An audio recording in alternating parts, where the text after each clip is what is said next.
পা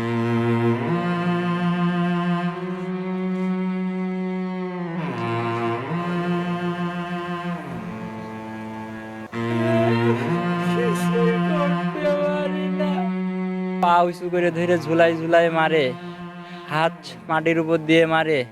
ওদের মারার কোনো, রুমের মধ্যে ঢুকলে কোনো দেখাশোনা নাই, গরু পিটানি করে পিটায় ওরা।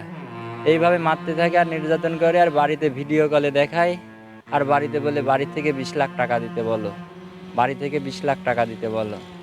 তা আমরা এরকম বাড়ি থেকে ওখানে ওই ওই পর্যায় থেকে আমি বাড়িতে আমাদের যোগাযোগ করাই, ভিডিও কলে এইভাবে আমাদের বাড়ির থেকে টাকা দেয়।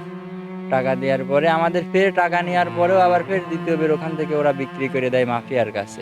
এভাবেই দালাল চক্রের সদস্যদের হাতে অমানবিক নির্যাতনের বর্ণনা দিচ্ছিলেন কুষ্টিয়ার মিরপুর উপজেলার হাজরাহাটি গ্রামের বাসিন্দা আশরাফুল ইসলাম।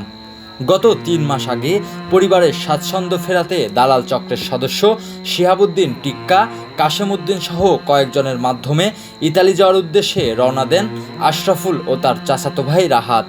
তবে ভাগ্যের নির্মম পরিণতির কাছে হার মেনে যান তারা। দালাল চক্রের সদস্যরা ইতালিতে না নিয়ে লিবিয়ায় 3 মাস ধরে আটকে রেখে চালায় অমানবিক নির্যাতন। টাকার বিনিময়ে দালালদের হাত থেকে পঙ্গু হয়ে আশরাফুল দেশে ফিরলেও এখনও নিখোঁজ তার ভাই রাহাত। বেঁচে আছে কি মারা গেছে তাও জানে না পরিবার। শিহাবুদ্দিন টিক্কা আর কাশেম এই দুইজন নিয়ে গেল, নিয়ে যায় ঢাকায় নিয়ে গেল, ঢাকায় লিবিয়ায় নিয়ে গেল।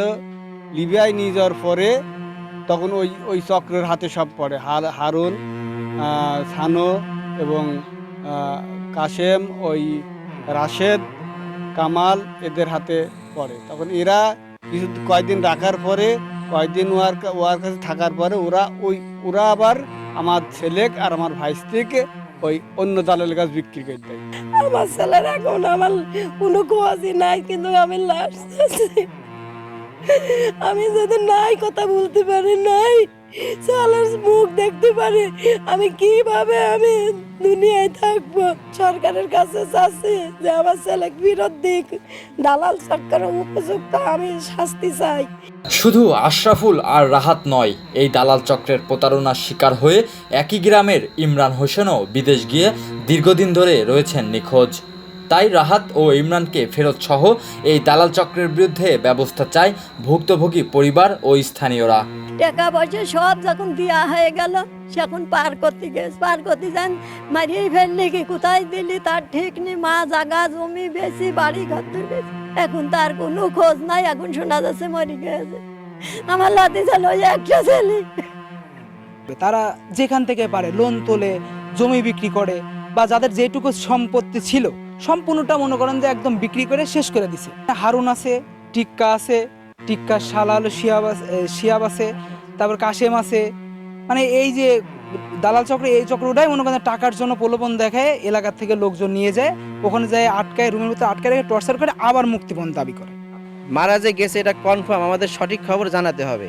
এবং এই যে আশরাফুল ফিরে আসছে, এই যে এত টাকা তাদের নষ্ট হয়েছে, প্রায় 30 লক্ষ টাকা, দুই ফ্যামিলিতে প্রায় 40 লক্ষ টাকার যে একটা ক্ষয়ক্ষতি, এবং তাদের যে জীবনের যে একটা ক্ষতি, তারা আজীবনের জন্য পঙ্গু হয়ে গেছে, এরও একটা ক্ষতিপূরণ চাই এবং দালাল চক্রের যেন একটা দৃষ্টান্তমূলক শাস্তি হয়, এটা আমরা চাই।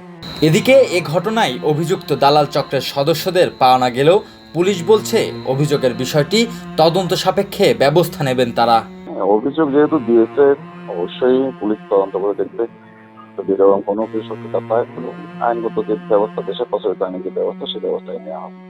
প্রতিনিয়তই দালাল চক্রের মাধ্যমে বিদেশ পাড়ি দিতে গিয়ে প্রতারণার শিকার হচ্ছে অসংখ্য সাধারণ মানুষ। তাই এসব দালাল চক্রের বিরুদ্ধে কঠোর ব্যবস্থা গ্রহণের দাবি সচেতন নাগরিকদের। Irfan Rana, desk report, nation television.